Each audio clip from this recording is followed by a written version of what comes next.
അപ്പോൾ Anand, hi. Hi. അപ്പോൾ +2 2011 പഠിച്ചിറങ്ങിയതിന് ശേഷം ഡിജിറ്റൽ മാർക്കറ്ററായിട്ട് ഒരു കമ്പനിയിൽ നല്ല പൊസിഷനിൽ വർക്ക് ചെയ്യുന്ന ആനന്ദിനെ ഒന്ന് പൂർണ്ണമായിട്ടും പരിചയപ്പെടുക എന്നുള്ളതാണ് ഈ ഒരു എപ്പിസോഡിൻ്റെ ഉദ്ദേശം. അപ്പോൾ നമുക്ക് ചില്ലായിട്ട് വളരെ കൂളായിട്ട് സംസാരിച്ച് തുടങ്ങാം. Okay okay. അപ്പോൾ എനിക്കൊന്ന് ആനന്ദ് +2 2011 കഴിഞ്ഞല്ലേ? അത് കഴിഞ്ഞിട്ട് ബിടെക് എടുത്തു. ഈ +2 കഴിഞ്ഞിട്ട് ബിടെക് എടുക്കുക എന്ന് പറയുന്ന നാട്ടിലെ ഒരു പൊതു ട്രെൻഡിന്റെ പുറകെ അങ്ങനെ പോയതാണോ അതോ എന്തെങ്കിലും പ്രത്യേക റീസൺ ഉണ്ടായിരുന്നോ? ഇല്ല, ആ ട്രെൻഡിന്റെ പുറകെ തന്നെ ബേസിക്കലി പോയതാണ്. പിന്നെ സ്ട്രീം ചൂസ് ചെയ്തതിൽ ഒരു കാരണം ഉണ്ടായിരുന്നു, മെക്കാനിക്കൽ എടുത്തത്. കാരണം ചില ഫാദർ FACT എന്നൊരു കമ്പനിയായിരുന്നു, മെക്കാനിക്കൽ ഫീൽഡ് തന്നെയായിരുന്നു. സോ ബിടെക് അങ്ങനെ മെക്കാനിക്കൽ ചൂസ് ചെയ്യുന്നു. സോ അതിലങ്ങനെ 4 വർഷം ബിടെക് പഠിച്ചു പോകുന്നു.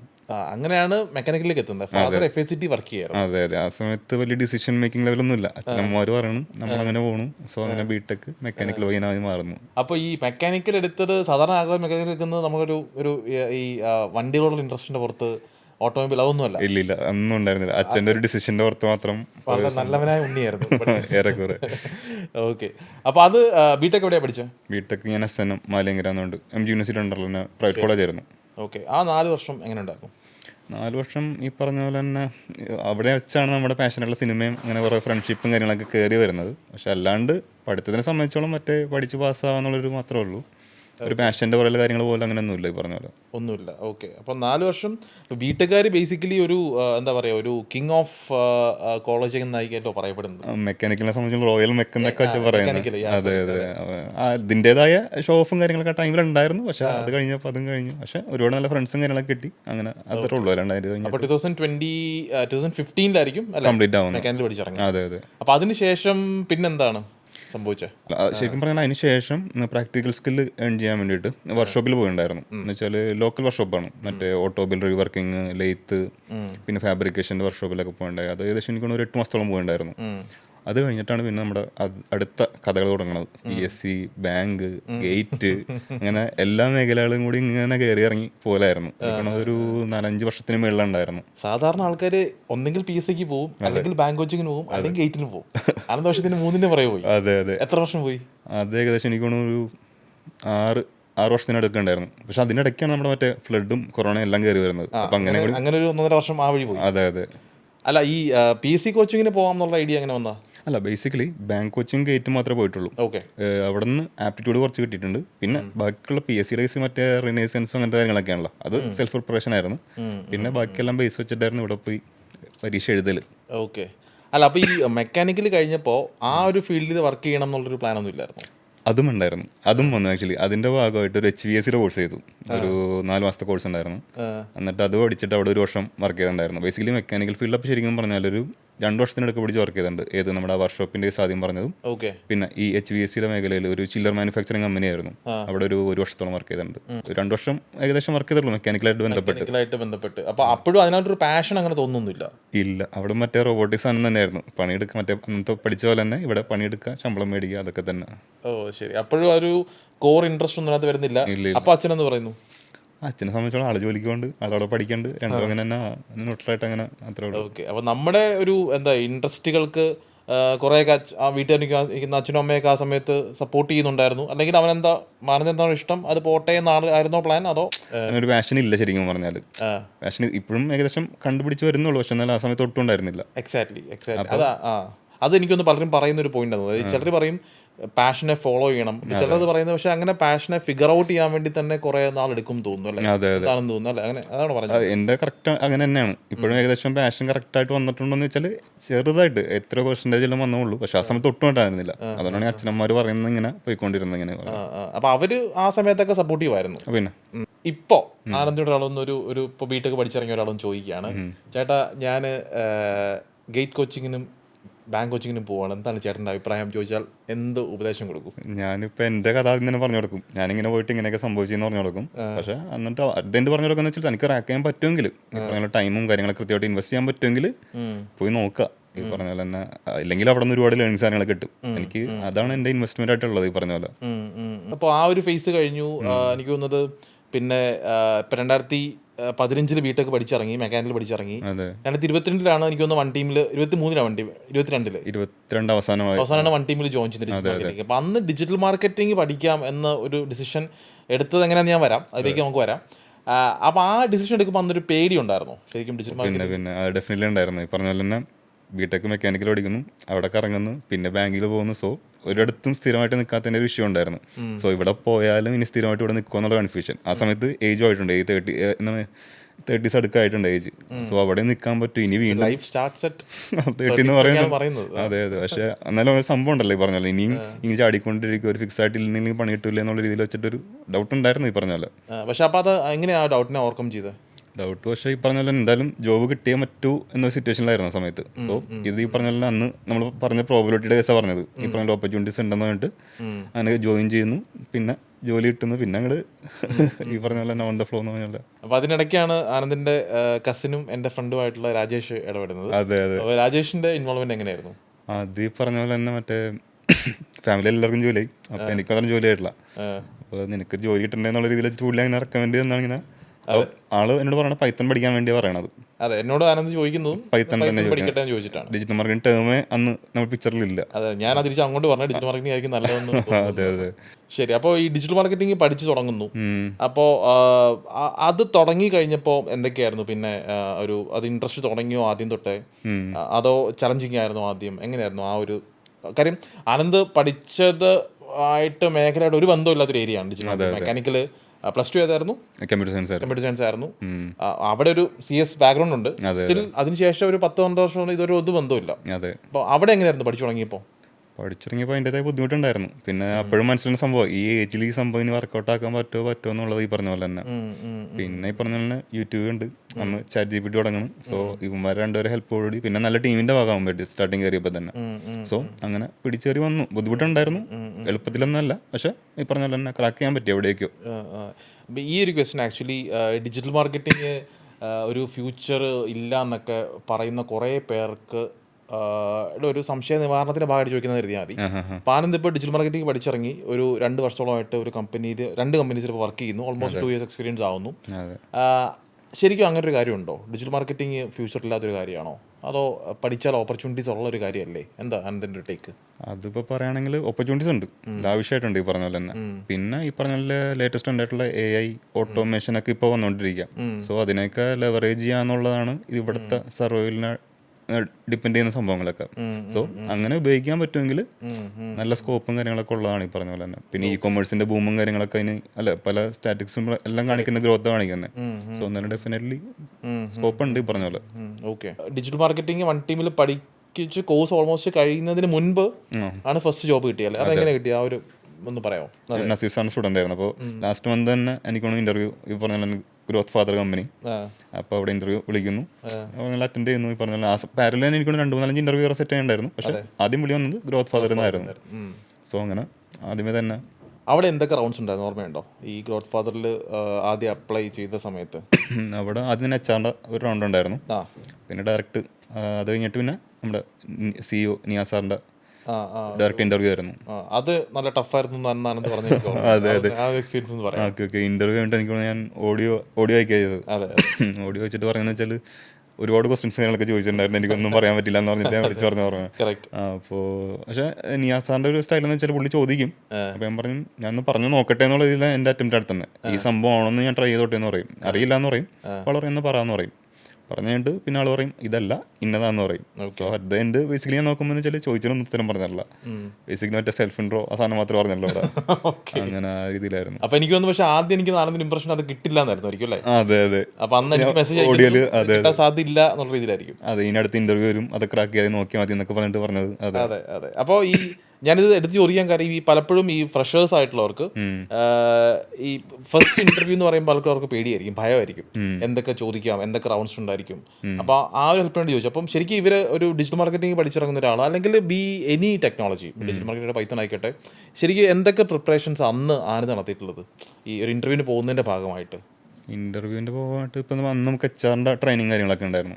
അപ്പോൾ അന്നത്തെ മാം ഈ പറഞ്ഞ പോലെ സെൽഫ് ഇൻട്രോ എന്ന് മെയിൻ കോൺസെൻട്രേറ്റ് ചെയ്ത് പിന്നെ ബേസിക് ആയിട്ടുള്ള അറിയേണ്ട ടേമുകൾ ഡിജിറ്റൽ മാർക്കറ്റിങ്ങിന്റെ അതെന്താന്നൊക്കെ പറഞ്ഞ് അറിഞ്ഞ് പോലായിരുന്നു ഉണ്ടായിരുന്നത്. പക്ഷെ അവിടെ ഇന്റർവ്യൂവിന് എല്ലുമ്പോഴാണ് പ്രാക്ടിക്കൽ ലെവലൊക്കെ അവർ ചോദിക്കുന്നത്, ഇങ്ങനത്തെ ഒരു സിറ്റുവേഷൻ വന്നു കഴിഞ്ഞാൽ നിങ്ങൾ എന്ത് ചെയ്യും. പക്ഷെ അത് പ്രിപ്പയർഡ് ആയിരുന്നില്ല. പക്ഷെ എനിക്ക് ആദ്യത്തെ ഒരു ഇന്റർവ്യൂവിന് പോയി കഴിഞ്ഞപ്പോൾ ആ ഒരു എക്സ്പീരിയൻസ് ആയി. പിന്നെ അടുത്തതിൽ നമുക്ക് ഇങ്ങനെ ചോദിക്കാൻ സാധ്യത ഉണ്ടെന്ന് പറഞ്ഞിട്ട് നമ്മൾ പ്രിപ്പയർ ആയിട്ട് പോലെ പിന്നെ ചെയ്തത്. അപ്പോൾ എനിക്ക് തോന്നുന്നത് കൂടുതൽ എനിക്കൊന്ന് അന്ന് ആനന്ദിന് ഫസ്റ്റ് ജോബ് കിട്ടുന്നതിന് മുന്നേ 2-3 ഇന്റർവ്യൂസ് അറ്റൻഡ് ചെയ്തിട്ടുണ്ട്. അതിൽ എനിക്കൊന്ന് തേർഡ് കമ്പനി ആയിരിക്കും ഹയർ ചെയ്തിട്ടുണ്ട്. അപ്പോൾ ശരിക്കും അതും എനിക്ക് തോന്നുന്നത് പല ഫ്രഷേഴ്സും 2 അറ്റൻഡ് ചെയ്യുമ്പോൾ അവർക്ക് ഡീമോട്ടിവേറ്റഡ് ആവും. അതെ സത്യം. അപ്പം അങ്ങനെ ആവാതിരിക്കുന്നതല്ലേ നല്ലത്. പിന്നെ എന്ന് വെച്ചാൽ ചിലപ്പോൾ ആ ടൈമിൽ തന്നെ ബാച്ചിൽ തന്നെ എനിക്ക് 5-6 ഇന്റർവ്യൂ ഒക്കെ അറ്റൻഡ് ചെയ്തിട്ട് കിട്ടിയവരൊക്കെ ഉണ്ട്. പക്ഷെ അവരത് വിട്ടില്ല. ബാച്ചിൽ അതെ എന്ന് വെച്ചാൽ വിട്ടില്ല. ഈ പറഞ്ഞ 2 ഒക്കെ കഴിഞ്ഞിട്ട് വിടാന്ന് വെച്ചാൽ ചിലപ്പോൾ ഒരു ഫീൽഡ് മാറി പോകുന്ന ആൾക്കാരും ഉണ്ട്. പക്ഷെ ഇവരൊക്കെ കണ്ടിന്യൂസ് അറ്റൻഡ് ചെയ്ത് അതിൽ നിന്ന് എന്തൊക്കെ മിസ്റ്റേക്സിൽ നിന്ന് എന്തൊക്കെ പഠിച്ചു എന്നുള്ളത് വെച്ചിട്ടാണ് അടുത്തേൽ പോകുന്നത്. സോ അങ്ങനെ വരുമ്പോൾ ഡെഫിനറ്റ്ലി കിട്ടാനുള്ള ചാൻസ് കൂടാണ്. എനിക്കൊന്ന് പലപ്പോഴും നമ്മൾ ഒരു ഭംഗിവാക്കായിട്ട് പറയുന്ന കാര്യമാണ് ഈ നമ്മൾ ഫെയിലേഴ്സ് എന്നാണ് പഠിക്കുന്നത് എന്നുള്ളത്. അപ്പോൾ അതാണ് ശരിക്കും ആനന്ദ് ഇപ്പോൾ പറഞ്ഞതെന്ന് എനിക്ക് തോന്നുന്നു. 2-3 ഇന്റർവ്യൂസ് പോയി അത് ഫെയിൽ ആവുന്നിടത്തുനിന്നാണ് പഠിച്ചിട്ടുണ്ടാവുക. സത്യം. അപ്പോൾ ഈ ഇൻ്റർവ്യൂസിൻ്റെ സമയത്ത് എന്തെങ്കിലും അപ്പോൾ സാധാരണ പോയടത്തെല്ലാം ഫസ്റ്റ് റൗണ്ട് ഇൻ്റർവ്യൂ ആയിരുന്നോ, അതായത് മെഷീൻ ടെസ്റ്റൊക്കെ ഉണ്ടായിരുന്ന കമ്പനീസ് ആയാലും ഉണ്ടായിരുന്നോ, അല്ലെങ്കിൽ മറ്റേതെങ്കിലും റൗണ്ട്സ് ഉണ്ടായിരുന്ന കമ്പനീസ് വല്ലതും ഉണ്ടായിരുന്നോ? ഇല്ല, എല്ലായിടത്തും ഡയറക്റ്റ് ഇന്റർവ്യൂ തന്നെയായിരുന്നു. ഇപ്പോൾ 2-3 അതായത് ബേസിക്കലി HR ഒരു ഇന്റർവ്യൂ സെറ്റ് ഉണ്ടാവും. പിന്നെ ഡയറക്റ്റ് അവിടുത്തെ സീനിയർ പൊസിഷനിലുള്ള മാനേജേഴ്സോ പിന്നെ അത് കഴിഞ്ഞിട്ട് പിന്നെ CEO ലെവൽ, അങ്ങനെ 3 റൗണ്ട് ഓഫ് ഇന്റർവ്യൂ മാത്രമേ ഉണ്ടായിട്ടുള്ളൂ. മെഷീൻ അങ്ങനെ ഒന്നും ഉണ്ടായിട്ടില്ല. ഓക്കെ. ഫസ്റ്റ് ജോബിന് കയറുന്നു. ഫസ്റ്റ് ജോബിന് കയറുമ്പോൾ അവിടെ ഒരു പുതിയ ചലഞ്ചിങ് സംഭവം സ്റ്റാർട്ട് ചെയ്യല്ലേ. അതായത് നമ്മൾ പഠിച്ചിട്ടുള്ള കാര്യങ്ങളുണ്ട്, എന്നാൽ നമ്മൾ ഒരു റിയൽ ടൈമിലേക്ക് വരുമ്പോൾ കുറെ റിയൽ ടൈം ചലഞ്ചസ് വരും, ക്ലയൻസ് വരും. അപ്പോൾ അത് എങ്ങനെയാണ് ആനന്ദ് ഒന്ന് ടാക്കിൾ ചെയ്തത് ഫസ്റ്റ് ജോബ്? ആക്ച്വലി ഫസ്റ്റ് ജോബിന് ജോയിൻ ചെയ്യുന്ന സമയത്ത് SEO എന്നുള്ള രീതി തന്നെ എടുത്തത്. പക്ഷെ എനിക്ക് ഫസ്റ്റ് ഡേ ആഫ്റ്റർനൂൺ വന്ന് പറഞ്ഞു SEO നിൽക്കേണ്ട, പെയ്ഡ് ആഡ്സിലോട്ട് പോയിക്കണം പറഞ്ഞു. സോ ഫസ്റ്റ് ഡേ തന്നെ പറഞ്ഞു. അതെ, കാരണം ഉച്ചയ്ക്ക് എനിക്ക് ഞാൻ സാർ എന്നിട്ട് പറയാൻ ഇങ്ങനെ SEO നിൽക്കേണ്ട, ആഡ്സിൽ തന്നെ പോയി സ്റ്റാർട്ട് ചെയ്തോളാൻ പറഞ്ഞു. സോ അങ്ങനെ ആഡ്സിലോട്ട് വരുന്നു. എന്ന് വെച്ചാൽ ചെറിയ ചെറിയ ക്ലയൻറ്റുകളൊക്കെ അവർ നോക്കൂല്ലോ, നമ്മൾ ഇന്റേൺഷിപ്പ് ആണല്ലോ ബേസിക്കലി. സോ ബേസിക്കലി അധികം കമ്മ്യൂണിക്കേഷൻ കാര്യങ്ങളൊന്നും ഇല്ലാത്തുള്ള ക്ലയൻസിനൊക്കെ നമുക്ക് തരും. ചെറിയ ചെറിയ ക്യാമ്പയിനൊക്കെ ചെയ്യാന്നുള്ള രീതിയിൽ വെച്ചിട്ട് എനിക്കൊന്നും അതും പോലും ഉണ്ടായില്ലെന്ന് തോന്നുന്നു. ആദ്യമേ കൂടുതൽ കീവേഡ് റിസർച്ച് ഇത് ഗൂഗിളിലെ സാധനം. അതെ കീവേഡ് റിസർച്ച് ചെയ്യൽ, പിന്നെ ഈ പറഞ്ഞ പ്രൈമറി ടെസ്റ്റ് പ്രിപ്പയർ ചെയ്യൽ, അതൊക്കെ ആയിരുന്നു. പിന്നീടായിരുന്നു ഇങ്ങനത്തെ ചെറിയ ചെറിയ ക്ലയൻറ്റുകളൊക്കെ തന്നത്. സോ കമ്മ്യൂണിക്കേഷൻ അവിടെ കുറവായിരുന്നു ഈ പറഞ്ഞത്. പിന്നെ ഇത് ആയിക്കഴിഞ്ഞപ്പോഴാണ് ഈ പറഞ്ഞ ഇങ്ങനത്തെ ക്ലയൻസ് വരുന്നു, കമ്മ്യൂണിക്കേഷൻ സ്റ്റാർട്ട് ചെയ്യുന്നു. അല്ല, ആദ്യം ഇപ്പോൾ ഗൂഗിൾ ആഡ്സ് ഒക്കെ ചെയ്ത് തുടങ്ങുന്ന സമയത്ത് നല്ല പണിയില്ലായിരുന്നോ? അത്ര ഈസി ആയിരുന്നു ആദ്യമൊക്കെ? അറിയാൻ പാടില്ലാത്തതിൻ്റെ ഒരു പ്രശ്നം മാത്രമേ ഉണ്ടായിരുന്നുള്ളൂ ഈ പറഞ്ഞ തന്നെ. പിന്നെ സീനിയേഴ്സ് ഉണ്ടായിരുന്നു സപ്പോർട്ട് ചെയ്യാനൊക്കെ ആയിട്ട് പറഞ്ഞ തന്നെ. ആദ്യത്തെ ഒരു ആഡ് ക്യാമ്പയിൻ അവർ ഒപ്പിരുന്ന് ചെയ്യും. പിന്നെ നമ്മൾ അല്ല, കാര്യം ചോദിക്കാൻ ഇപ്പോൾ 1 ടീം അല്ല, ഏതൊരു ഇൻസ്റ്റിറ്റ്യൂട്ടിലാണെങ്കിലും നമുക്ക് എല്ലാ കാര്യവും ഒരിക്കലും ഒരു സ്റ്റുഡൻറ്റിനെ പഠിപ്പിക്കാൻ പറ്റില്ല. റിയൽ ടൈം ആയിട്ട് പോയിരിക്കുമ്പോൾ ചെയ്യുന്ന കുറേ ചലഞ്ചസ് ഒക്കെ ഉണ്ടാവുമല്ലോ. അപ്പോൾ അത് ഏറ്റവും ഫേസ് ചെയ്തത് ഗൂഗിൾ ആഡ്സിന്റെ സമയത്താണോ അതോ മെറ്റ ആഡ്സ് ചെയ്ത സമയത്താണോ? ഗൂഗിൾ ആഡ്സ് ആണ്. ഗൂഗിൾ ആഡ്സ് ആണ്. മെറ്റ പിന്നെ എളുപ്പമാണ്, ഗൂഗിൾ ഇത്തിരി ടഫായിരുന്നു. എനിക്ക് തോന്നുന്നു ആ ഒരു ഇന്റർഫേസിന്റെ ബുദ്ധിമുട്ടായിരിക്കും ചിലപ്പോൾ. മെറ്റ ഒന്നുകൂടി സിമ്പിൾ ആണല്ലോ ഈ പറഞ്ഞ പോലെ. പക്ഷേ ഗൂഗിളിൻ്റെതായ അങ്ങനത്തെ ഒരു സ്റ്റക്കും കാര്യങ്ങളൊക്കെ ആവലുണ്ട് ആ സമയത്ത്. അപ്പോൾ യൂട്യൂബ് നോക്കും, അല്ലെങ്കിൽ സീനിയേഴ്സിനോട് ചോദിക്കും. കൂടുതൽ യൂട്യൂബ് തന്നെയായിരുന്നു ആശാനായിട്ട് ഉണ്ടായത്. അപ്പോൾ അതെല്ലാം കഴിഞ്ഞു, അത് ഒരു ജോബ് ചേഞ്ച് ഇടയ്ക്ക് നടത്തി. ഇപ്പോൾ വേറൊരു കമ്പനിയിലേക്ക്, ഇപ്പോൾ എനിക്ക് 6 മാസമായിട്ട് പുതിയൊരു കമ്പനിയിലാണ്. അന്നും ആനന്ദ് ഇടയ്ക്ക് വിളിച്ചതൊക്കെ എനിക്ക് ഓർമ്മയുണ്ട്. അതായത് ഒരു കമ്പനി വേറൊരു ഓഫർ വന്നിട്ടുണ്ട്, നല്ല കുറച്ചുകൂടി ബെറ്റർ പാക്കേജ് വന്നിട്ടുണ്ട്, വേറൊരു ചേഞ്ചിന് സമയമായോ എന്ന് ഡൗട്ട് ഉണ്ട് ഞാൻ ചോദിച്ചു. അപ്പോൾ you took a decision and move to another company, വേറൊരു കമ്പനിയിലേക്ക് മൂവ് ചെയ്തു. അവിടെ ഇപ്പോൾ കാര്യങ്ങളൊക്കെ എങ്ങനെ പോകുന്നു? അവിടെ ഈ പറഞ്ഞ പോലെ അത് രസം വെച്ചാൽ ദുബായ് ടീമിന് വേണ്ടി വർക്ക് ചെയ്യുന്നത് വെബ് ഡെവലപ്മെന്റ് കമ്പനിയാണ്. സോ പഴയ കമ്പനി എന്ന് വെച്ചാൽ നോർമൽ നമ്മുടെ ലീഡ് ജനറേഷൻ എൻഗേജ്മെന്റ് ക്യാമ്പയിലൊക്കെ തന്നെ, പിന്നെ ചെറിയ 2-3 ഇ-കൊമേഴ്സ് ക്ലയൻസ് കാര്യങ്ങളൊക്കെ ഉണ്ടായിരുന്നുള്ളൂ. പക്ഷേ ഡിജിറ്റൽ മാർക്കറ്റിംഗ് ഞാൻ നേരത്തെ പറഞ്ഞ പോലെ തന്നെ ഇ-കൊമേഴ്സ് ആണ് ഇതിന് ബൂമായിട്ട് വരാൻ പോകുന്നത്. ബട്ട് ഈ പുതിയ കമ്പനിയിൽ കൂടുതലും ഹാൻഡിൽ ചെയ്യുന്നത് എനിക്ക് ഒരു 80% ഹാൻഡിൽ ചെയ്യുന്നത് ഇ-കൊമേഴ്സ് ക്ലയൻസ് തന്നെയാണ്. പെയ്ഡ് ആഡ്സ് തന്നെ. അത് ദുബായ് ക്ലയൻസ് തന്നെയാണ്. അവിടുത്തെ ഒരു അഡ്വാൻറ്റേജ് എന്ന് വെച്ചാൽ ഇ-കൊമേഴ്സ് വർക്ക് ചെയ്യാൻ പറ്റും. പിന്നെ ക്ലയൻറ്റ് കമ്മ്യൂണിക്കേഷൻ മറ്റേ ഇംഗ്ലീഷാണ്. സോ ലാംഗ്വേജും കൂടി ഇമ്പ്രൂവ് ചെയ്യാനുള്ള സ്കോപ്പ് കൂടി വരുന്നുണ്ട് അവിടെ. ഓക്കെ. അപ്പോൾ അവിടെയും ഇപ്പോൾ ഹാൻഡിൽ ചെയ്യുന്ന ഏത് ഡൊമൈനാണ്? മെറ്റ ആഡ്സ് ആണോ അതോ ഇ-കൊമേഴ്സ് എന്താ SEO ആണോ അതോ അല്ല? ഇല്ല, പെയ്ഡ് ആഡ്സ് തന്നെ ഉള്ളൂ. മെറ്റ ആൻഡ് ഗൂഗിൾ തന്നെയാണ്. പിന്നെ അടുത്ത പ്ലാറ്റ്ഫോം അല്ല, സ്നാപ്ചാറ്റ് ഒക്കെ റെക്കമെൻഡ് ആണെങ്കിൽ പിന്നെ അവിടെ ചെയ്യാന്നുള്ളൊരു രീതി തന്നെ നിൽക്കുന്നത്. ഓക്കെ. ഇതിനിടയ്ക്ക് ഒന്ന് ദുബായ് പോയെന്ന് കേട്ടല്ലോ. അതെ. അത് എങ്ങനെയാണ് പോയത്? അത് ആക്ച്വലി ഞാൻ പറഞ്ഞല്ലോ, ദുബായ് ടീമിന് വേണ്ടിയാണ് വർക്ക് ചെയ്യുന്നത്. ക്ലയൻസ് ദുബായിലാണ്. ക്ലയൻസ് ദുബായാണ്. അതെ. ക്ലയൻസും ദുബായിലാണ്, പിന്നെ ടീമും ദുബായിലാണ്. ബേസിക്കലി ഞാനും ഡിസൈനറും മാത്രമേ ഇവിടെ നാട്ടിലുള്ള ടീമിൽ നിന്ന് വർക്ക് ചെയ്യുന്നുള്ളൂ. സോ ജോയിൻ ചെയ്ത സമയത്ത് എൻ്റെ ടീമായിട്ടൊന്ന് കണക്ട് ആവാനും പിന്നെ ഈ ക്ലയൻറ്റിനെയൊക്കെ ഡയറക്റ്റ് മീറ്റ് ചെയ്യാലും. ഇവിടുത്തെ നോർമൽ സ്റ്റൈൽ എന്ന് വെച്ചാൽ ക്ലയൻറ്റിനെ ഡയറക്റ്റ് മീറ്റ് ചെയ്യൽ കുറവാണ്. പോലെ നമ്മൾ ഈ പറഞ്ഞ എനിക്ക് CEO ഒക്കെ മീറ്റ് ചെയ്യലുള്ളൂ. അവിടെ അങ്ങനെയല്ല, അക്കൗണ്ട് മാനേജേഴ്സ് തന്നെ ഡയറക്റ്റ് നമ്മൾ മന്ത്ലി പ്രസന്റേഷനും കാര്യങ്ങളൊക്കെ ആയിട്ട് ക്ലയൻറ്റിനെ മീറ്റ് ചെയ്യാൻ പോകുന്ന സിറ്റുവേഷനൊക്കെ ഉണ്ട്. സോ അങ്ങനെ ഒരു 1 മന്തിലങ്ങാണ്ട് ഞാൻ അങ്ങനെ പോയി മീറ്റ് ചെയ്തിട്ടുണ്ടായിരുന്നു എല്ലാവരും. പിന്നെ ആ ടീമായിട്ട് പരിചയപ്പെടാനും ഭാഗമായിട്ടൊക്കെയാണ് ദുബായിൽ അങ്ങനെ പോയത്. ഈ ക്ലയന്റ് മീറ്റിംഗ് ചെയ്യുന്ന സമയത്ത് ആക്ച്വലി അതൊരു ഡിഫിക്കൽട്ട് ഏരിയ അല്ലേ? പിന്നെ അതെ, അതെങ്ങനെയാണ് ടാക്കിൾ ചെയ്യുന്നത്? അത് പറഞ്ഞാൽ അത് ഒറ്റത്തവണ ചെയ്യാൻ കിട്ടിയോളൂ. അല്ല, ഞാൻ പറഞ്ഞത് നേരിട്ട് പോകാന്ന് മാത്രമല്ല, അല്ലെങ്കിൽ തന്നെ ഡെയിലി ഇന്ററാക്ഷൻസ് ഇല്ലേ ക്ലയന്റുമായിട്ട്? അല്ല, ഇപ്പോൾ അത് സ്റ്റാർട്ട് ചെയ്തിട്ടില്ലേ? അപ്പോൾ ഈ ക്ലയന്റ് മാനേജ്മെന്റ് ശരിക്കും ഒരു എല്ലാ, അതായത് കുറച്ച് കാര്യങ്ങൾ നമ്മൾ ശ്രദ്ധിക്കേണ്ട ഏരിയ അല്ലേ? കാരണം നമ്മുടെ നാക്കിന്ന് വീഴുന്ന ഓരോ കാര്യത്തിന് അർത്ഥം ഉണ്ടാവും. മണ്ടത്തരങ്ങൾ പറയരുത്, ഇല്ലാത്ത വാഗ്ദാനങ്ങൾ കൊടുക്കാൻ പാടില്ല, അല്ലേ? അപ്പോൾ അതെങ്ങനെ തന്നെ പഠിച്ചെടുത്തോ അതോ ട്രെയിനിങ് ഉണ്ടോ അതിനൊക്കെ വേണ്ടിയിട്ട്? ട്രെയിനിങ് ഇല്ല, തന്നെ പഠിച്ചെടുത്ത്. അവിടെ സപ്പോർട്ടായിട്ട് തന്നെ ChatGPT തന്നെ ഒരു കോൺവെർസേഷൻ ChatGPT പൊളൈറ്റ് ആയിട്ട് തരാൻ പറയും. കാരണം വെച്ചാൽ ആദ്യമൊക്കെ നമ്മൾ ഡയറക്റ്റ് ഇട്ട് കൊടുക്കുമ്പോൾ നമ്മൾ ചിലപ്പോൾ നമ്മുടെ ടോൺ ചിലപ്പോൾ മൈൽഡ് ആയിരിക്കും, പക്ഷെ അവർ അണ്ടർസ്റ്റാൻഡ് ചെയ്യുന്ന ചിലപ്പോൾ വേറെ ടോണിലാണെങ്കിൽ എൻ്റെ ഒരു സംഭവം തന്നെ മാറും. അവിടെ തന്നെ ചിലപ്പോൾ ക്ലയന്റ് പറഞ്ഞ പോലെ അടുത്ത ലെവലോട്ട് പോകാൻ ചാൻസ് ഉണ്ട്. നമ്മൾ അതിനൊരു കമ്മ്യൂണിക്കേഷൻ ChatGPT ഇട്ട് കൊടുക്കും, പൊളൈറ്റ് ആക്കി തരാൻ പറയും. കമ്മ്യൂണിക്കേഷൻ അങ്ങനെ ഇപ്പോൾ കുഴപ്പമില്ലാണ്ടായിട്ടുണ്ട്. ഈ പറഞ്ഞാൽ ഇപ്പോൾ ഡയറക്റ്റ് തന്നെ അതിൽ നിന്ന് പഠിച്ച് റെഡിയായി വരുന്നുണ്ട് ഈ പറഞ്ഞത്. ഓക്കെ. ഡിജിറ്റൽ മാർക്കറ്റിംഗ് ഇപ്പോൾ ബേസിക്കലി ഇപ്പോൾ ആനന്ദ് വരുന്നത് ഒരു മാർക്കറ്റിംഗ് ബാക്ക്ഗ്രൗണ്ടിൽ നിന്നല്ല, ബിടെക് മെക്കാനിക്കലായിരുന്നു. അപ്പോൾ ഇതൊരു ഒരു ഒരു ഒരു മിത്താണ് ആക്ച്വലി പലർക്കും ഉള്ളത്. Digital marketing is only for അല്ല, മാർക്കറ്റിംഗ് ആണ്, സെയിൽസ് ആണ്, ബാക്ക് തൂക്കി പോകണം എന്നൊക്കെ ഒരു തെറ്റിദ്ധാരണയൊക്കെ ഉണ്ട്. അപ്പോൾ അതൊന്നും ശരിക്കും ഡിജിറ്റൽ മാർക്കറ്റിംഗ് എല്ലാവർക്കും പഠിക്കാൻ പറ്റുന്ന കാര്യമാണോ? ആണെങ്കിൽ അങ്ങനെ പഠിക്കാൻ താല്പര്യമുള്ളവർ എന്തൊക്കെ എഫേർട്ടൊക്കെ ആയിരിക്കും എടുക്കേണ്ടത്? എന്താ തോന്നുന്നത്? അത് ഈ പറഞ്ഞ പോലെ തന്നെ ആർക്കും പഠിക്കും. ഇപ്പം എൻ്റെ കേസ് വെച്ച് നോക്കുകയാണെങ്കിൽ മെക്കാനിക്കലിൽ നേരെ മാർക്കറ്റിങ്ങിലോട്ട് വരുന്നു. സോ പഠിച്ചെടുക്കാൻ പറ്റിയതേ ഉള്ളൂ ഈ പറഞ്ഞ പോലെ തന്നെ. പിന്നെ ഇവിടെ ഇംപ്രവൈസേഷൻ ചെയ്യാന്ന് വെച്ചാൽ ലേറ്റസ്റ്റ് ട്രെൻഡും കാര്യങ്ങളൊക്കെ എപ്പോഴും അറിഞ്ഞിരിക്കുക, കോമ്പറ്റീറ്റർ അനാലിസിസ് അങ്ങനത്തെ കാര്യങ്ങളൊക്കെ ചെയ്തുകൊണ്ടേ ഇരിക്കുക ഈ പറഞ്ഞ പോലെ തന്നെ. സോ ഒരു സംഭവം ഇത് പഠിച്ചു കഴിഞ്ഞിട്ട് പിന്നെ വർക്ക് ചെയ്ത പോലല്ല, എപ്പോഴും ഇങ്ങനെ അപ്ഡേറ്റ് ആയിക്കൊണ്ടിരിക്കുക എന്നുള്ളതാണ് ഈ മേഖലയുടെ സംഭവം. പിന്നെ സെയിൽസ് ബാക്ക്ഗ്രൗണ്ടിൽ നിന്നൊക്കെ നമ്മൾ വരാണെങ്കിൽ ഒരു അഡ്വാൻറ്റേജ് ഉണ്ട്. കാരണം സെയിൽസിൽ എന്ന് വെച്ചാൽ നമ്മൾ ഈ കസ്റ്റമറായിട്ട് നേരെ ഡീൽ ചെയ്തിട്ടുള്ള ഒരു കസ്റ്റമർ സൈക്കോളജിയും കാര്യങ്ങളൊക്കെ അറിയാൻ പറ്റും. നമുക്ക് അതിൻ്റെ ഒരു കുറവുണ്ട്, പക്ഷേ നമുക്കത് ടാക്കിൾ ചെയ്തെടുക്കാൻ പറ്റും. ഈ പറഞ്ഞ റിസർച്ച് ചെയ്യുക, കസ്റ്റമർ കമന്റിന്റെ ഒക്കെ എന്തൊക്കെ ഒരു ടോൺ, വോയിസ് എങ്ങനെ എന്നൊക്കെ മനസ്സിലാക്കുക, അങ്ങനെ പതിയെ സ്കില്ല് അപ്പ് ചെയ്യാൻ പറ്റിയതാണ് സിമ്പിളായിട്ട്.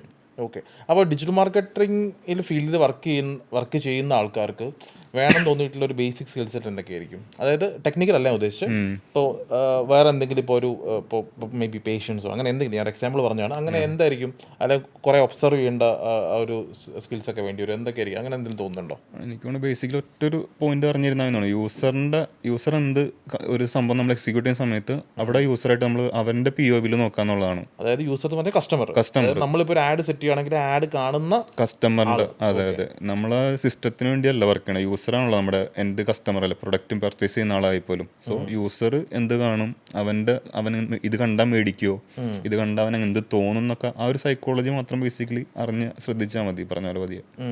അനന്ത്, അപ്പോൾ ഇപ്പോൾ ഒരു കമ്പനിയിൽ വർക്ക് ചെയ്യുന്നു ഡിജിറ്റൽ മാർക്കറ്ററായിട്ട്.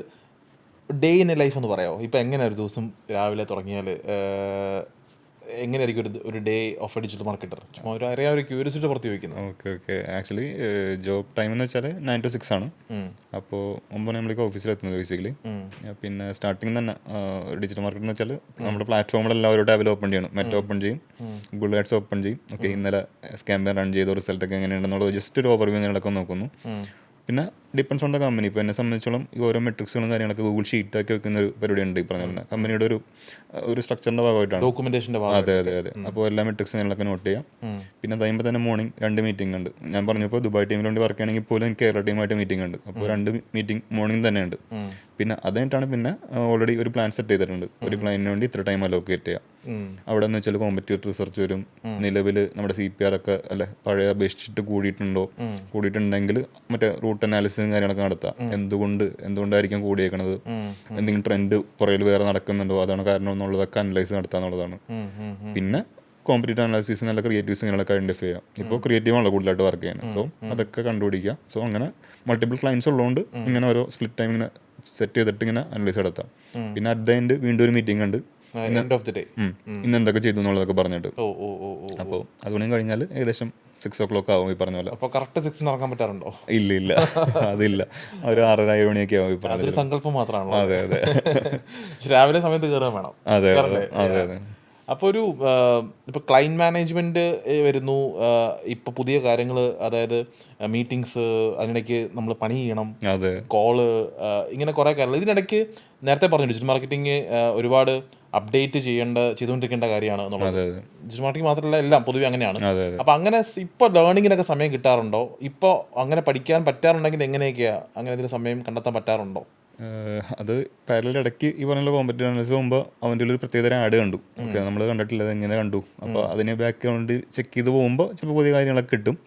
പിന്നെ ഈ പറഞ്ഞ മീറ്റിങ്ങിനിടയ്ക്ക് ഈ പറഞ്ഞ സീനിയേഴ്സ് കുറച്ച് കാര്യങ്ങളൊക്കെ റെക്കമെൻഡ് ചെയ്യും. മറ്റൊരു ആഡ് അവർ പുതിയ സാധനങ്ങളൊക്കെ ചെയ്തിട്ടുണ്ടായിരുന്നു നോക്കുന്നിട്ട് അങ്ങനെ ഇടയ്ക്ക്. പിന്നെ ചില ദിവസങ്ങൾക്ക് ഈ പറഞ്ഞ പോലെ തന്നെ ഈ ഒരു ലേണിംഗിന് തന്നെ ഒരു 1 hour അലോക്കേറ്റ് ചെയ്യുന്നുണ്ടായി. കൂടുതലും ഫ്രൈഡേസ് ആണ് ചെയ്യുന്നത്. അങ്ങനെ ഈ പറഞ്ഞ പോലെ തന്നെ ആനന്ദ് സ്വയം അലോക്കേറ്റ് ചെയ്യുന്നതാണ്? അല്ല, കമ്പനി അങ്ങനെ പറഞ്ഞിട്ടുണ്ട്. ഇങ്ങനെ ഒരു 1 hour അങ്ങനെ എടുത്തോളാം. ഞാൻ എന്നിട്ട് ഫ്രൈഡേ ഞാൻ ചൂസ് ചെയ്തേക്കാണ് ഈ പറഞ്ഞ 1 hour എന്നുള്ളത്. സോ ആ സമയത്ത് കലണ്ടറെല്ലാം ബ്ലോക്ക് ചെയ്ത് വെച്ചേക്കായിരിക്കും. മറ്റേ ഗൂഗിൾ മീറ്റിംഗ്സും ഇല്ല ആ രീതിയിൽ സെറ്റ് ചെയ്ത് വെച്ചിട്ട് അങ്ങനെ നോക്കണം. അപ്പോൾ ആ സമയത്ത് നമ്മൾ ചാവടിക്കാൻ പോകും അതോ ശരിക്കും പഠിക്കും? ശരിക്കും പഠിക്കാറുണ്ട് ഈ പറഞ്ഞ പോലെ തന്നെ. പിന്നെ ചില കേസുകളിലൊക്കെ പറഞ്ഞാൽ എന്തെങ്കിലും കാര്യങ്ങളൊക്കെ വേറെ കയറി വരും കൂടുതലും. ഓക്കെ, അപ്പോൾ അതൊരു കണ്ടിന്യൂസ് ലേണിംഗ് എന്നുള്ളത് വളരെ ഇമ്പോർട്ടൻ്റ് ആയിട്ടുള്ള കാര്യമാണ് ഡിജിറ്റൽ മാർക്കറ്റിംഗിൽ. ഇപ്പോൾ ട്രെൻഡുകൾ മാറും, പുതിയ വേ ഓഫ് മാർക്കറ്റിംഗ് അഡ്വർടൈസ്മെന്റ് വരും. അപ്പോൾ അങ്ങനെ ഒരു ഫിക്സഡ് ഡേ മാറ്റിയിടുന്നത് ശരിക്കും ഹെൽപ്പ് ചെയ്യാറുണ്ട്. പിന്നെ ഭയങ്കര അഡ്വാൻറ്റേജ് ആണ് ഈ പറഞ്ഞ പോലെ. ഇനി വൺ ടീമിന്റെ മാർക്കറ്റിംഗ് ടീം ചോദിക്കാൻ പറഞ്ഞ ചോദ്യം ഞാൻ ചോദിക്കാം. ഓക്കെ, അതിന് ഉത്തരം നല്ല വിശദമായിട്ട് പറഞ്ഞു, കുഴപ്പമൊന്നുമില്ല. വൺ ടീമിൽ പഠിച്ച സമയത്തുള്ള ഏറ്റവും ബെസ്റ്റ് കാര്യം എന്തായിരുന്നു? ഈ പറഞ്ഞ പോലെ തന്നെ നസീബ് സാറായിരുന്നു ട്രെയിനർ. നസീബായിരുന്നു. കൊച്ചിയിലാണ് പഠിച്ചത്? അതെ, കൊച്ചിയിലായിരുന്നു. ഓഫ്ലൈൻ ആയിരുന്നു, ഡയറക്റ്റ് വരില്ലായിരുന്നു. ഓക്കെ, അപ്പോൾ ഈ ഡൗട്ടൊക്കെ ആയിട്ടാണ് വരുന്നത്. ഏത് മറ്റേ ബാക്ക്ഗ്രൗണ്ട് സാധനങ്ങളൊക്കെ ഉണ്ട്. മെക്കാനിക്കൽ പഠിച്ച് ബാങ്ക് കോച്ചിങ്. അതെ ഇനി ഇവിടെ പിടിച്ചേക്കാൻ പറ്റും. ഇവിടെ പിടിച്ചേക്കാൻ പറ്റുമോ? പക്ഷേ നസീബ് സാർ അത് കംഫർട്ട് സോൺ ആക്കി മാറ്റി തന്നു. ഈ പറഞ്ഞ കുഴപ്പമില്ല എന്നൊക്കെ പറഞ്ഞിട്ട് ബേസിക്കലി നല്ലൊരു ഫൗണ്ടേഷൻ കിട്ടി. പിന്നെ ഫൗണ്ടേഷൻ വൺ സെറ്റ് ആയി കഴിഞ്ഞാൽ പിന്നെ അത് പൊക്കിക്കൊണ്ട് വരാന്നുള്ളത് നമ്മുടെ എൻഡാണ്. പക്ഷേ ഫൗണ്ടേഷൻ നല്ല കറക്റ്റ് അതിൻ്റെ പേരിൽ പിന്നെ എനിക്ക് ഇപ്പോൾ ഈ ലെവലിൽ എത്താൻ പറ്റിയതിൽ ആ ഫൗണ്ടേഷൻ ഹെൽപ്ഫുൾ ആയിട്ടുണ്ട്. ഈ പറഞ്ഞ പോലെ തന്നെ HR ട്രെയിനിങ് ഉണ്ടായിരുന്നു. അപ്പോൾ ഇന്റർവ്യൂവിൻ്റെ കേസിലൊക്കെ അവിടെ ടെൻഷനാണ് നമുക്ക് ഈ പറഞ്ഞ പോലെ തന്നെ ഇന്റർവ്യൂ അറ്റൻഡ് ചെയ്യും. സോ അതും ഏകദേശം അങ്ങനെ ടാക്കിൾ ചെയ്യാൻ പറ്റി. പിന്നെ നസീബ് സാറിൻ്റെ ത്രൂ ഔട്ട് SEO ആയാലും ആഡ്സ് ആയാലും വെബ്സൈറ്റ് ഡെവലപ്മെന്റ് ദിലീപ് സാറിൻ്റെ ആയിരുന്നു. ഓക്കെ, അപ്പോൾ ആ രീതിയിലൊക്കെ വെച്ചിട്ടെല്ലാം ഉഷാറായിരുന്നു ഈ പറഞ്ഞ പോലെ തന്നെ. അതെ, അപ്പോൾ നസീബ് കണ്ണിലുണ്ണിയാണ് ഏറെക്കുറെ. അതെ. അപ്പോൾ ഈ ഇന്റർവ്യൂസിൻ്റെ കാര്യം പറഞ്ഞുകൊണ്ട് ചോദിക്കുകയാണ്. അപ്പോൾ ഇന്റർവ്യൂസിൽ പലർക്കും ഉള്ള ഒരു ഫ്രഷേഴ്സിനുള്ള ഒരു ചലഞ്ചാണ് ഈ പറഞ്ഞ ഇന്റർവ്യൂസ്, ഫസ്റ്റ് ഇന്റർവ്യൂ അല്ലെ first set of interviews. But digital മാർക്കറ്റിലേക്ക് വരുമ്പോൾ അവിടെയും ആനന്ദ് ഒരു ഫ്രഷർ ആണല്ലോ, മറ്റു മേഖലയിൽ എക്സ്പീരിയൻസ് ഉണ്ടെങ്കിലും. അപ്പോൾ ആ ഒരു ഭയം ഓവർകം ചെയ്യാൻ നമ്മുടെ ട്രെയിനിങ് എല്ലാം ഉണ്ടായിരുന്നു എന്ന് പറഞ്ഞു. ബട്ട് സ്റ്റിൽ ഒരു ഭയം കാണുമല്ലോ നമുക്ക് നേരെ ഫ്രണ്ടിൽ പോയി ഇരിക്കുമ്പോൾ. അത് എങ്ങനെയാ പതിയെ ശരിയാക്കി എടുത്തത്? അത് ചിലപ്പോൾ നമുക്ക് ലക്കെന്ന് വെച്ചാൽ അറ്റ് ദ എൻഡ് ഇരിക്കുന്ന ആൾ, ഇന്റർവ്യൂർ ചിലപ്പോൾ നമ്മളെ സപ്പോർട്ട് ചെയ്യുന്ന ആളുകളായിരിക്കും ചിലപ്പോൾ ചില കേസുകളിൽ. അതെ. അപ്പോൾ നമ്മളിങ്ങനെ കാര്യം പറയുമ്പോൾ കൂളായി കുഴപ്പമൊന്നുമില്ല ഈ പറഞ്ഞ പോലെ. ചില കാഷ്വലായിട്ട് സംസാരിക്കും നമ്മളെ കംഫർട്ട് ആക്കാൻ വേണ്ടിയിട്ട്. അതൊരു അഡ്വാൻറ്റേജ് ആയിട്ട് വരും. ഇല്ലാത്ത കേസിൽ നമുക്ക് ഈ പറഞ്ഞ പോലെ തന്നെ നമ്മൾ യൂട്യൂബ് വീഡിയോസ് ഈ പ്രിപ്പറേഷൻ്റെ ഒക്കെ റിപ്പീറ്റ് ആയിട്ട് ഇങ്ങനെ പറഞ്ഞു നോക്കും. മറ്റേ മിററിന് മുമ്പിൽ പഠിച്ചു നോക്കണ പരിപാടിയൊക്കെ ഇല്ലേ, ബ്രീത്ത് ഇൻ ബ്രീത്ത് ഔട്ട് അല്ലേ, കണ്ണാടിക്ക് മുമ്പിൽ ഇങ്ങനെ സെൽഫ് ഇൻട്രോ റിപ്പീറ്റ് ആയിട്ട് പറയുന്നുണ്ട്. പിന്നെ സെൽഫ് ഇൻട്രോ റോബോട്ടിക് ആയിട്ട് പറയുന്ന എല്ലാവരും പറയുമ്പോൾ നമ്മൾ കാഷ്വലായിട്ട് ടോണൊക്കെ ഒന്ന് മാറ്റി പിടിച്ച് പറഞ്ഞ് ആ റെക്കോർഡിംഗ് ഒക്കെ ഒന്ന് നോക്കും. നമ്മൾ തന്നെ സെൽഫ് റെക്കോർഡ് ചെയ്തിട്ടെ ഈ പറഞ്ഞ പോലെ ഇങ്ങനെ ഇത് റോബോട്ടിക് ഫീൽ ഉണ്ടാ ഈ പറഞ്ഞ പോലെ തന്നെ. പക്ഷെ എന്നാലും ആ സമയത്തുമ്പോൾ ഇതെല്ലാം മറന്നു പോകും. ഇന്റർവ്യൂവിന്റെ സമയത്ത് നമ്മൾ പഴയ എല്ലാ സാധനം ആ റോബോട്ടിക് സാധനം തന്നെ അടിക്കും. പക്ഷെ അപ്പൊ ഞാൻ പറഞ്ഞ പോലെ ഇന്റർവ്യൂവിന്റെ ഒരു സപ്പോർട്ട് ഉണ്ടെങ്കിൽ ചിലപ്പോൾ ഉഷാറായിട്ട് വരാവുന്നേ ഉള്ളൂ. പറഞ്ഞു ആളോട് ഞാൻ സെൽഫ് ഇൻട്രോ പറഞ്ഞ സമയത്ത് ആൾ പറഞ്ഞു, ആനന്ദ് ഇത് നോർമൽ പറയുന്ന എല്ലാവരും പറഞ്ഞല്ലേ അത് പറയണ്ട, ഇതിന്റെ സത്യത പറയാൻ പറഞ്ഞു. അപ്പൊ ഞാൻ നമ്മൾ സംസാരിച്ച സാധനങ്ങളെല്ലാം പറഞ്ഞത്. ഓക്കെ, ഇത് മതി, ഇത് പറഞ്ഞതെന്ന് പറഞ്ഞു, മലയാളത്തിൽ തന്നെ പറഞ്ഞതെന്ന് പറഞ്ഞു. പുള്ളി കംഫർട്ട് ആക്കി. അങ്ങനെ ഇന്റർവ്യൂ കഴിയുമ്പോഴും കുറെ ലേണിങ്സ് ഉണ്ടാവും. അപ്പൊ ഇത് ഇന്റർവ്യൂ എടുക്കുന്ന ആൾക്കാരോട് ചിലപ്പോൾ അവർ ചോദിക്കുമല്ലോ ഒരു എന്തെങ്കിലും ഇങ്ങോട്ട് ക്വസ്റ്റ്യൻസ് ഒക്കെ ചോദിക്കാനുണ്ടോ. അപ്പോൾ അങ്ങനെയൊക്കെ ഇന്ററാക്ട് ചെയ്ത് അങ്ങനെ ചോദിക്കാറൊക്കെ ഉണ്ടാകുന്നത്? ഇല്ല, അത് ആക്ച്വലി നമ്മുടെ HR ട്രെയിനിങ്ങിൽ അത് പറഞ്ഞിട്ടുണ്ടായിരുന്നു. ഇങ്ങനെ ചോദ്യം ചോദിക്കുന്ന സമയത്ത് ചോദിക്കേണ്ട ക്വസ്റ്റ്യൻസ്, വർക്ക് കൾച്ചർ എങ്ങനെയാണ്, ബേസിക്സ് ആണ്, അതൊക്കെ തന്നെ ഞാൻ ചോദിക്കാറുണ്ട്. എനിക്ക് നിയാസാറായിട്ട് അപ്പോഴും മനസ്സിലായിണ്ടാവും ഇവൻ ഇതൊക്കെ തന്നെ പഠിച്ചിട്ടോ. പക്ഷെ കുഴപ്പമുണ്ടായിരുന്നില്ല ഈ പറഞ്ഞ പോലെ തന്നെ. പക്ഷെ എല്ലാവരും ചോദിച്ചിട്ട് ഞാൻ പറഞ്ഞു 3-4 ഇന്റർവ്യൂവിന് പോയിട്ടും എല്ലാവരും ചോദിച്ചത് തന്നെയായിരുന്നു, എന്തെങ്കിലും ചോദിക്കാനുണ്ടോ എന്ന് ചോദിക്കും. ബേസിക്കലി നമ്മുടെ കമ്പനിയെ പറ്റി ഇപ്പോഴത്തെ സ്റ്റാറ്റസ് എങ്ങനെയാണ് അങ്ങനെ കാര്യങ്ങളൊക്കെ ചോദിക്കും. പറഞ്ഞു നസീബായിരുന്നു ആനന്ദൻ ട്രെയിനർ. നസീബിന്റെ ഒരു ചോദ്യം ചോദിക്കാനുണ്ട് ആനന്ദിനോട്. അപ്പോൾ എന്താ നമുക്കൊന്ന് കേട്ട് നോക്കാം. ഞാൻ ആ വീഡിയോ ഒന്ന് പ്ലേ ചെയ്യാം. കേട്ടിട്ട് ആനന്ദിന് തോന്നുന്ന മറുപടി പറയാം. ഹായ് ആനന്ദ്, നമ്മൾ ഡിജിറ്റൽ മാർക്കറ്റിംഗ് ജേർണി സ്റ്റാർട്ട് ചെയ്തിട്ട് ഏറ്റവും പ്രൗഡ് മൊമെന്റ് തോന്നിയ ഒരു ക്യാമ്പയിനും പ്രൊജക്റ്റും ഏതായിരിക്കും?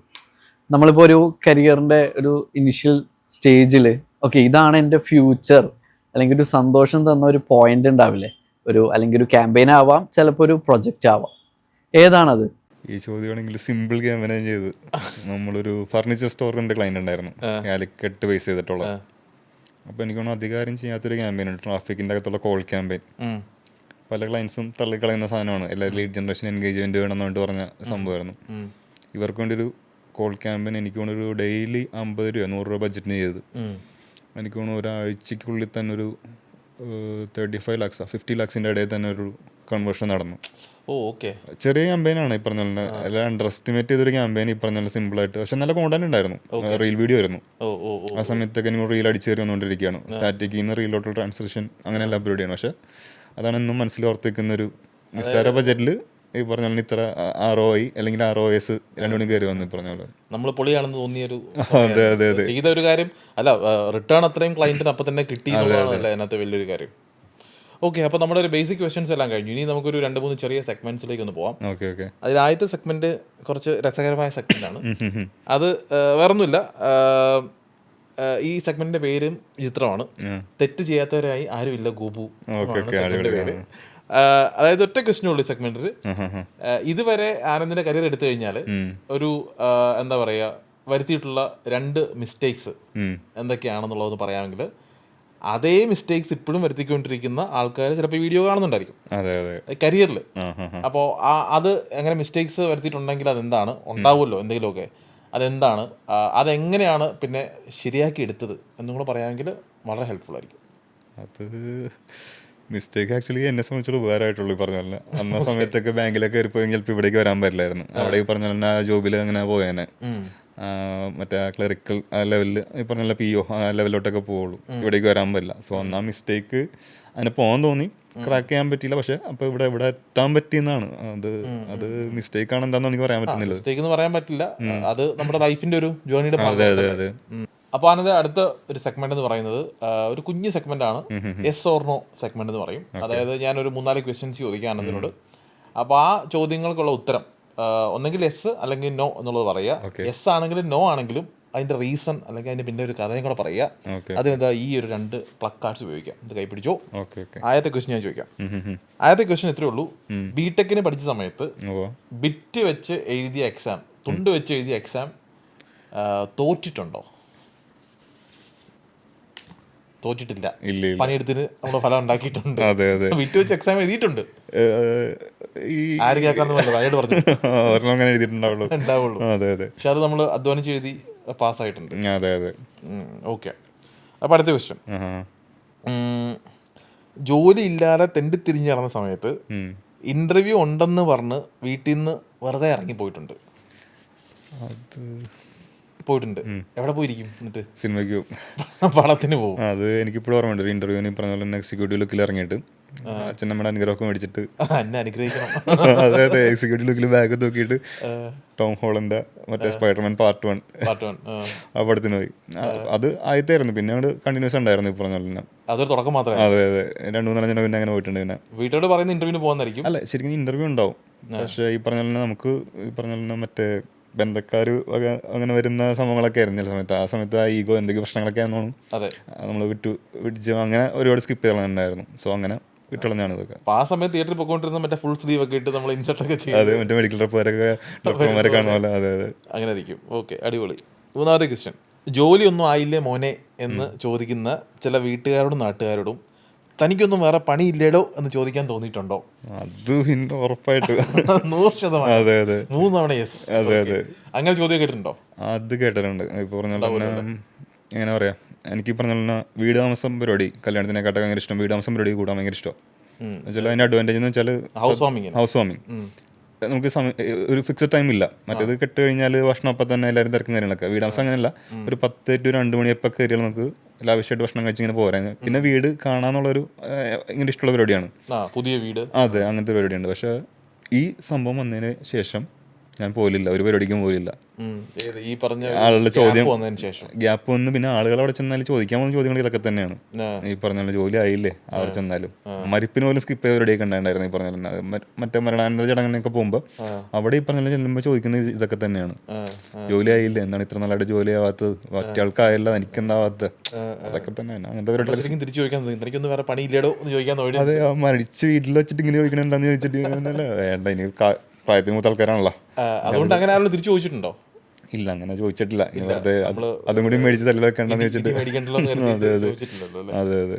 പക്ഷെ നമ്മളെ മനസ്സിൽ ചോദിച്ചിട്ടുണ്ടാവും. പിന്നെ അത് ഡെഫിനറ്റ്ലി അത് ഉണ്ടായിരുന്നു. ഓക്കെ, അടുത്തത് ജോലി ഇല്ലാതെ നടന്ന സമയത്ത് കൂട്ടുകാർക്കൊക്കെ ജോലിയൊക്കെ കിട്ടുമ്പോൾ ഒരു ടെൻഷനും ഒരു പേടിയും ഒക്കെ തോന്നിയിട്ടുണ്ടോ?